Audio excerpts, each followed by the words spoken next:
Another year wasted on your little internet venture. Gerald Whitman's voice boomed across the long candlelit dining table, drawing the attention of nearly every guest. I thought we raised our son to marry someone with ambition. I carefully set my wine glass down, feeling Ethan's hand squeeze my knee beneath the table. We were at the annual Whitman family Thanksgiving dinner in their sprawling Connecticut estate, a night that had become more about endurance than celebration. Ever since I married into this family of old money bankers 4 years ago. Actually, the business is doing quite well, I said calmly, keeping my tone even. Our customer base has seen substantial growth this year. Lucille Whitman, my mother-in-law, arched a perfectly drawn-on eyebrow. How many soy candles and knitting kits did you manage to sell this month, darling? The condescension in her voice stung, but I kept my smile polite. If only they knew. What they called my internet hobby was merely the surface of Lena's lane, the brand. Beneath that branding was Archetype Commerce, one of the fastest-growing white-label e-commerce infrastructure firms operating in Southeast Asia and Europe. Leave Lena alone, Mom, Ethan said. Though his voice wavered, the Whitmans had a talent for making even their own children feel 2 inches tall, especially when the discussion shifted to status and career paths. We're just worried, Gerald said as he sliced into his roasted duck. Lena's a smart woman, graduated from Stanford with honors. She could be doing something real, a career at Whitman Holdings for instance.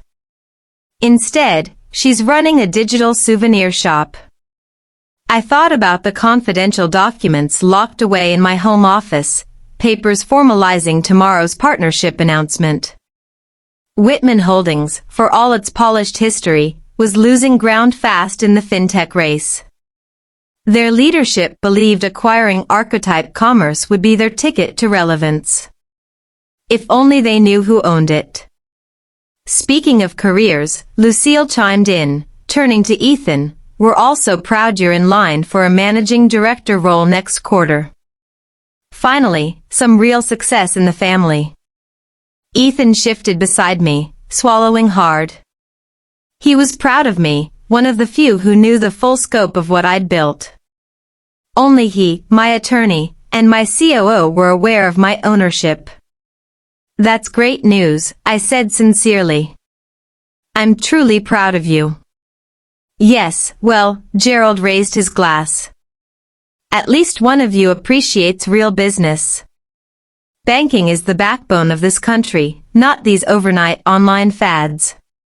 I bit my tongue, thinking about last week's meeting with Carl Monroe, CEO of Whitman Holdings, who had sat across from me in a private conference room, practically begging Archetype to consider their buyout offer. Their legacy infrastructure was decades behind, and they knew it. More wine, Lena? Lucille asked, her smile tight.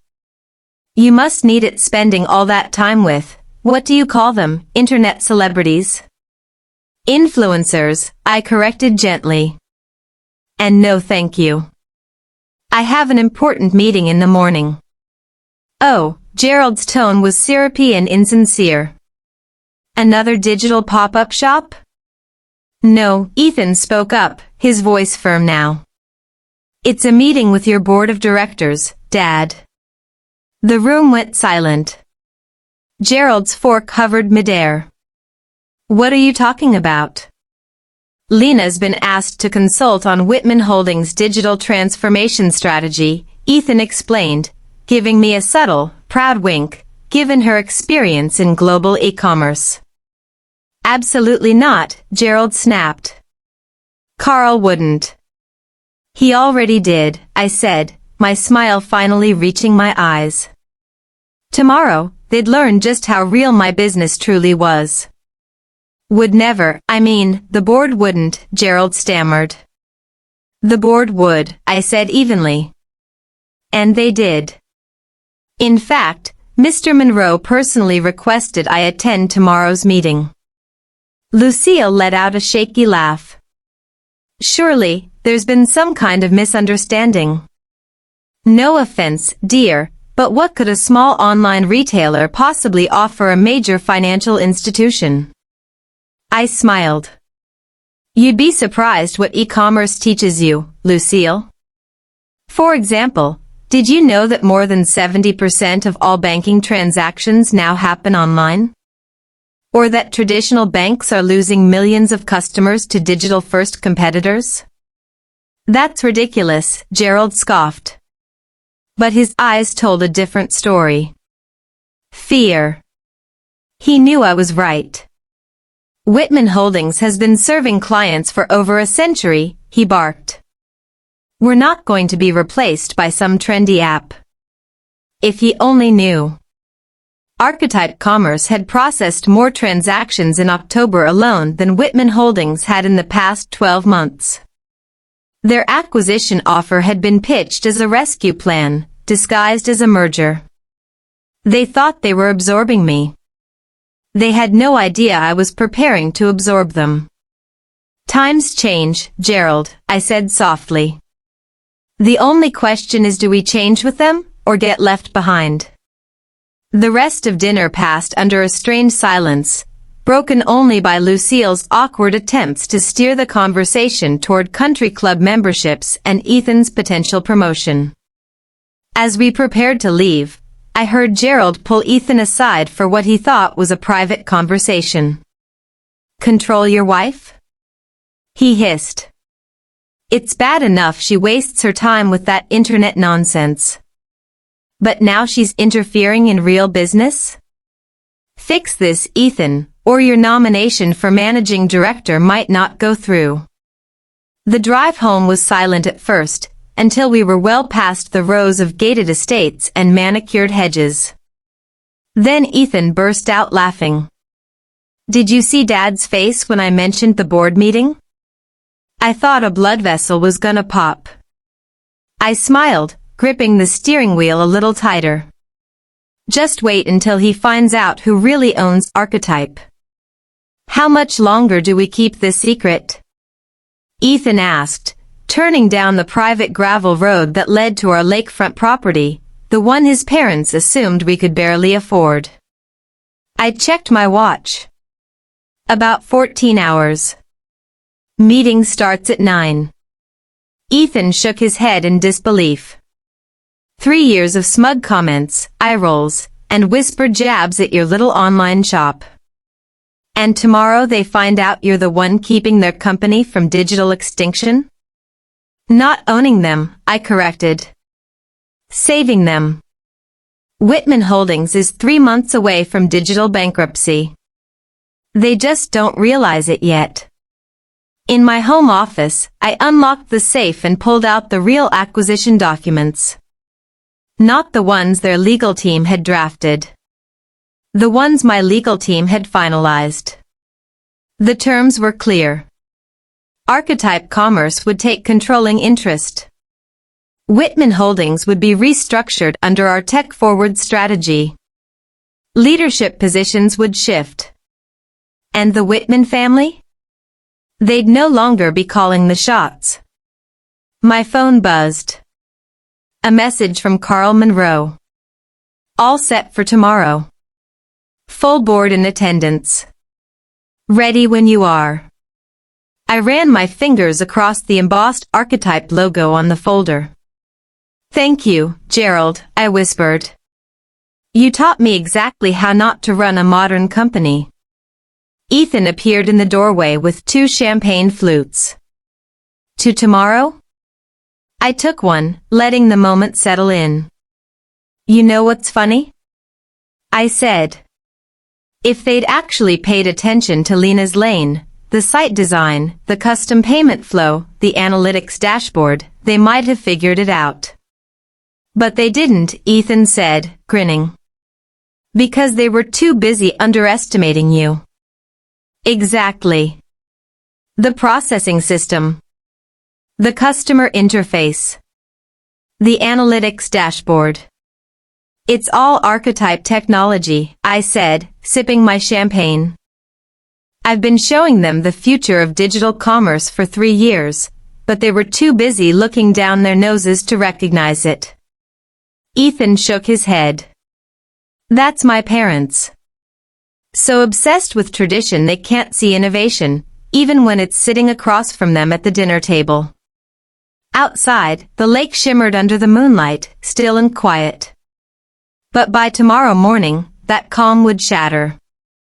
The halls of Whitman Holdings were about to be hit by a wave of truth no one saw coming. And Gerald Whitman was about to learn that sometimes, the most disruptive forces don't wear pinstripes. They wear ambition. At 8:45 a.m., I stood at the floor-to-ceiling windows of the Whitman Holdings boardroom, watching downtown Hartford stir awake.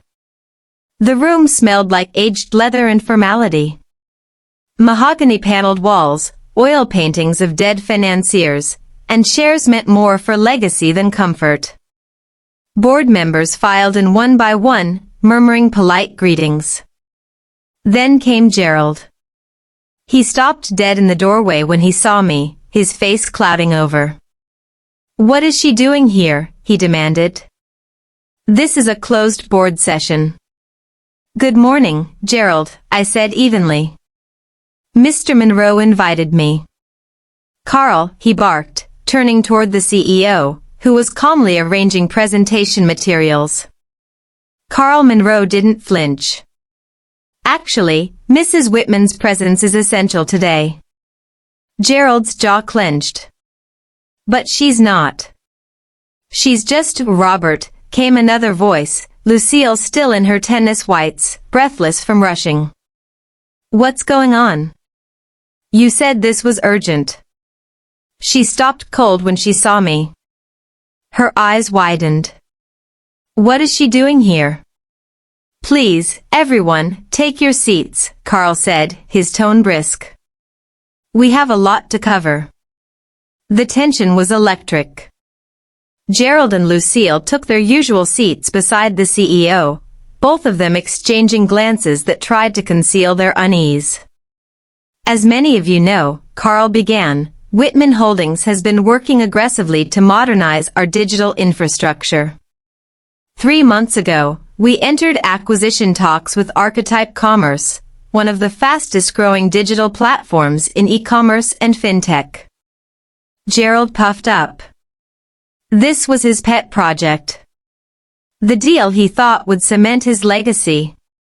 "This morning," Carl continued, "I'm pleased to announce the acquisition has been approved." "Oh." The board clapped, a few smiling politely. "However," Carl added, "there have been some adjustments to the terms." Gerald frowned. "Adjustments? What adjustments?" "The terms were finalized." Carl nodded toward me. "Perhaps Mrs. Whitman would like to explain?" All eyes turned to me. I stood, smoothing the sleek gray suit Lucille once mocked for looking off the rack. 3 years ago, I began. I founded a company called Archetype Commerce. It started as a platform for small retailers to launch online storefronts, but within a year, we expanded into payment processing, digital banking, and secure fintech architecture. Gerald blinked. That's not possible. Lean is lean. Your online shop? Was a test platform, I continued. Every sale, every customer, every support ticket, it all fed real-time data into our engine. We weren't selling candles. We were building the most powerful e-commerce system in the world. I clicked a remote. Screens lit up with charts and dashboards, transaction volumes, user adoption, real-time growth curves, cross-market integration stats. Archetype's numbers dwarfed anything Whitman Holdings had produced in the last decade. Last year alone, I said, Archetype processed over $18 billion in global transactions, and now, we're absorbing Whitman Holdings? Not the other way around. The silence was instant and complete. Gerald's face drained of color. Lucille looked like she'd swallowed her tennis visor. And we were just getting started. Continued, I said, as Lucille gripped Gerald's arm for balance, her face pale. Archetype processed over $300 billion in transactions last year alone. We have more than 200 million active users in over 60 countries, and our digital banking infrastructure now handles more daily transactions than all traditional banks combined. Impossible, Gerald muttered, his voice barely audible. The color had drained from his face. You sell crafts online. You're just... No, Gerald, I said, my voice steady. I built a digital empire while you were too busy mocking my hobby to see what was right in front of you. I nodded to Carl, who began handing out folders to each board member. Archetype Commerce isn't being acquired by Whitman Holdings, I continued. We're acquiring you. Chaos broke out. Chairs scraped. Papers flew open. Voices rose in disbelief. Lucille looked like she might faint. But Gerald? He just sat there, staring at me like he'd never seen me before.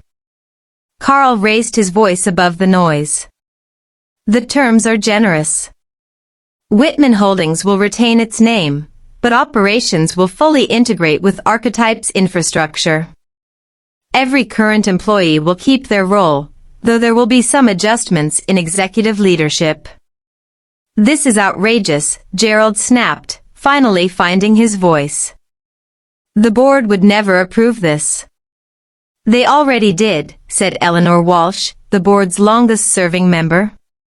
We've reviewed Archetype systems, growth, and financials. Gerald, this isn't just an acquisition. It's a rescue.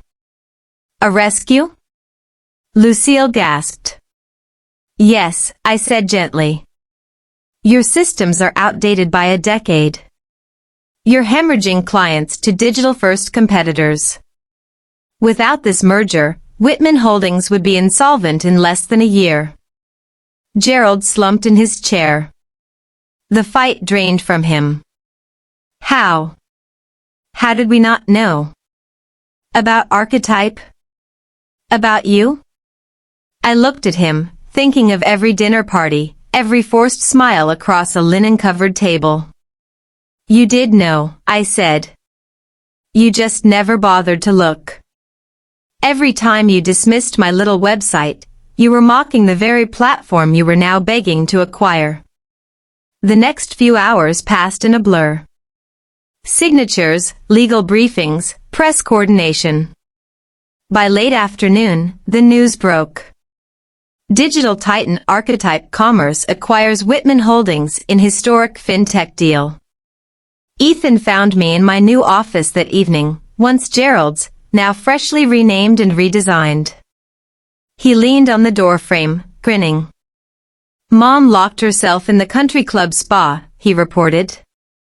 Dad's telling anyone who will listen that this was his idea all along, some strategic pivot. I chuckled, standing by the window. How long until they realize? About the same time they figure out my board nomination wasn't for Whitman Holdings, but for Archetype. My phone wouldn't stop buzzing. Journalists, congratulations, podcast invitations. The headlines practically wrote themselves. Underestimated. Daughter-in-law secretly builds Fintech empire. From candles to corporate takeover. The Archetype revolution. The next morning, Lucille finally called me, livid. Her country club account had been flagged for migration. Turns out, their payment processor had been quietly acquired by Archetype 3 weeks prior. I can't log in, she hissed. Don't worry, I said sweetly. We'll get you set up with a new digital banking app. I hear Lena's Lane has excellent customer service. Over the next year, Whitman Holdings was transformed. We preserved its heritage. Its iconic name. Its generational trust. But rebuilt it from the inside out. Paper files became encrypted archives. Branches became digital hubs. And the bank that once sneered at online commerce became a global leader in secure, agile, modern finance. Gerald and Lucille slowly accepted the new reality. Though, I don't think they ever fully recovered from discovering their hobbyist daughter-in-law was now technically their boss. They still attended family dinners. But Lucille had stopped giving me career advice. As for me, I kept Lena's lane running. It's still the best testing ground for new features. And someone has to keep selling the candles Lucille loves to mock. Ethan earned his seat on Archetype's board, based on merit, not his last name. Sometimes I catch Gerald staring at the Archetype logo, now shining atop the old Whitman building. Still trying to understand how he missed the future that had been sitting right across from him. My office now holds a blend of past and future. Old Whitman ledgers shelved beside cutting-edge Fintech dashboards. Awards for traditional excellence, next to trophies for disruptive innovation. Because sometimes, success isn't loud. It's built quietly, persistently, while others underestimate you. And sometimes, the best revenge isn't proving them wrong. It's saving them from their own outdated beliefs. If my story resonated with you, if you've ever been underestimated, dismissed, or told your dream was just a hobby, I'd love to hear from you. Leave a comment. Tell me what you're building quietly, what you've kept working on, while others weren't paying attention. I read every word. Because I was you. For 3 years, I sat at family dinners listening to polite condescension, brushing off questions about my little online business, all while building something they couldn't begin to imagine. If you've ever felt the weight of silence while dreaming loud in your own mind, know this. Your time is coming. Don't quit. Don't shrink.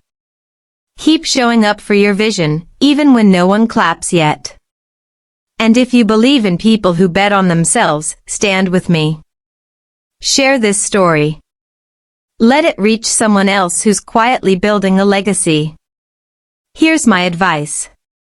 You don't have to prove anyone wrong to be right. You don't need permission to be powerful. Success doesn't have to be loud. It can rise quietly in the background, step by step, while the world looks away. So trust yourself. Build anyway. Let your work speak. Because sometimes, the best way to change the game is to stop asking to play theirs, and build your own.